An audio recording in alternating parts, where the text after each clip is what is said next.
तो कार्यकर्ता और नेता दोनों खुश रहेंगे। इसमें कहां से ये अफवाह उड़ रहा है? किसने कहा ये बातें? इसका क्या आधार है?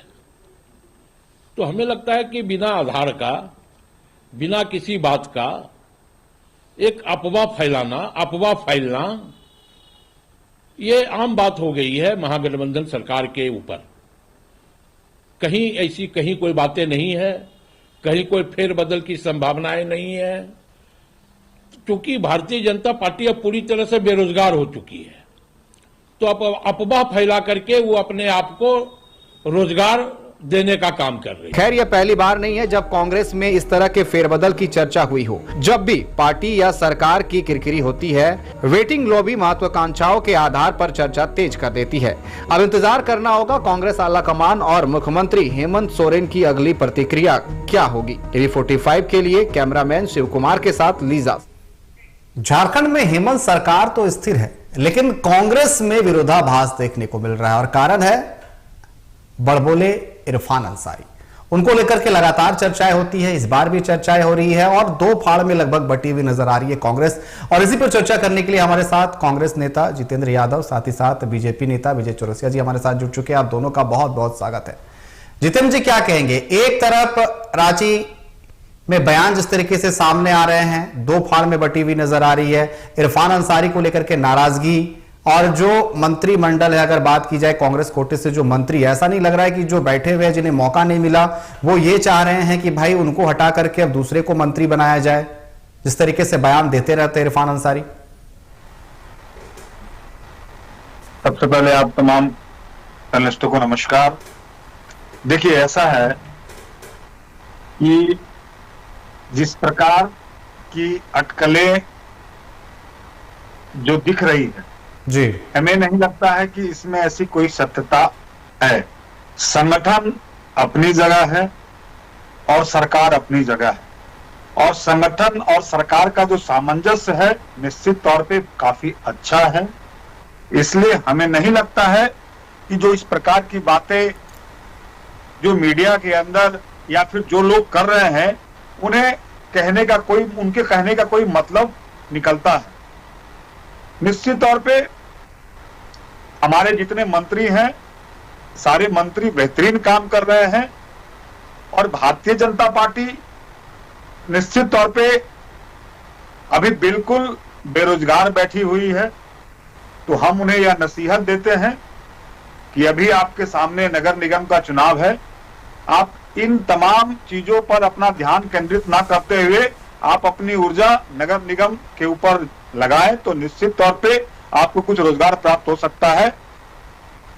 वरना झारखंड के अंदर जो हमारी जो राज्य की सरकार है बहुत बेहतरीन तरीके से काम कर रही है और हमें इसमें कोई संशय नजर नहीं आता है। विजय जी, क्या कहेंगे? बार बार इरफान अंसारी का नाम सामने आ जाता है, क्या सच में विपक्ष के पास कोई मुद्दा नहीं है? हालांकि ये जो दो मत देखने को मिल रही है ये कांग्रेस में ही देखने को मिल रही है। कुमार अगर राजा की बात की जाए या फिर जिस तरीके से राकेश सिन्हा ने कहा है, इन दोनों के बातों में विरोधाभास देखने को मिल रहा है, लेकिन आरोप लग रहा है आप पर कि आपके पास कोई मुद्दा ही नहीं बचा है। अनिकेत जी, सारी बातें आपने कही थी। भाजपा का खौफ कांग्रेस के रगों में खून की तरह बह रहा है। भारतीय जनता पार्टी ने कुछ कहा ही नहीं कि मंत्रिमंडल में फेरबदल होना है, इरफान जी को हटाना है या किसको लाना है। ना ये भारतीय जनता पार्टी का मुद्दा है, ना भारतीय जनता पार्टी ने इसको कहा है। इनके नगर अध्यक्ष ने कहा, जैसा कि अभी आपने उनका बयान भी चलाया, विजुअल भी चलाया, और उसकी काट इनके प्रवक्ता राकेश सिन्हा जी किए, और ये जो अभी हमारे पैनलिस्ट बैठे हुए हैं ये भी भारतीय जनता पार्टी की बात करते हैं, और राकेश सिन्हा जी भी भारतीय जनता पार्टी की बात करते हैं। ये अपने नगर अध्यक्ष से नहीं पूछते कि तुमने किन सूत्रों से ये बात मीडिया के समझ आकर के कहा।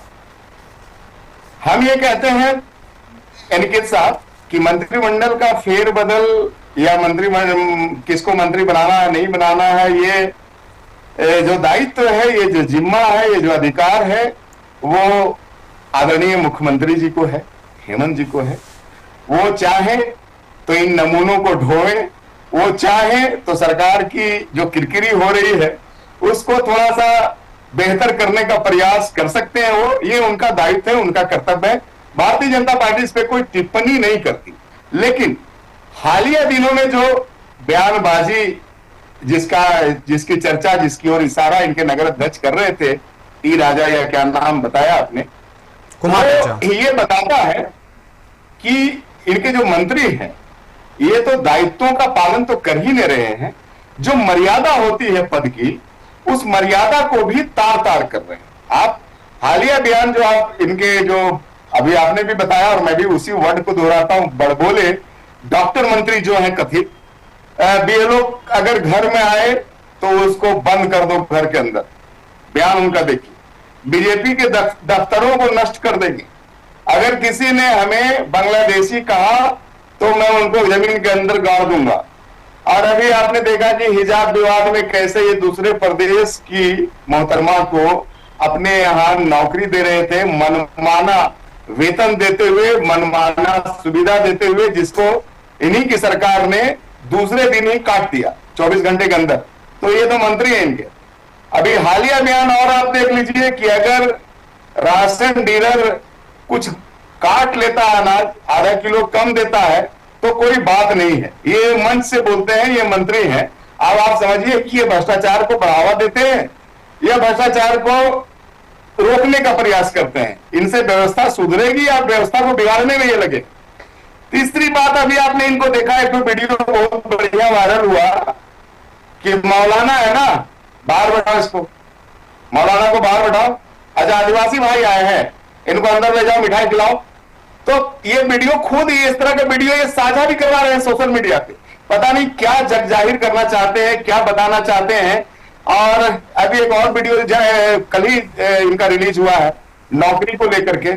अच्छा नौकरी करना है, अच्छा अभी उसका नौकरी का ना वैकेंसी निकली है, ना फॉर्म भराया है, ना बेचारा परीक्षार्थी परीक्षा में बैठा है। लेकिन इन्होंने परीक्षा जो मैंने नौकरी चाह रहा है जो लड़का, उसका नंबर ले लेते हैं, उसका नाम लिख लेते हैं और आश्वस्त करते हैं कि चलो हो जाएगा, तुम्हारा नौकरी हो जाएगा। इसके बाद आप विधानसभाओं को भी देखा, 2 विधानसभा आपने देखा कि एक बार कैसे प्रदीप यादव जी अपने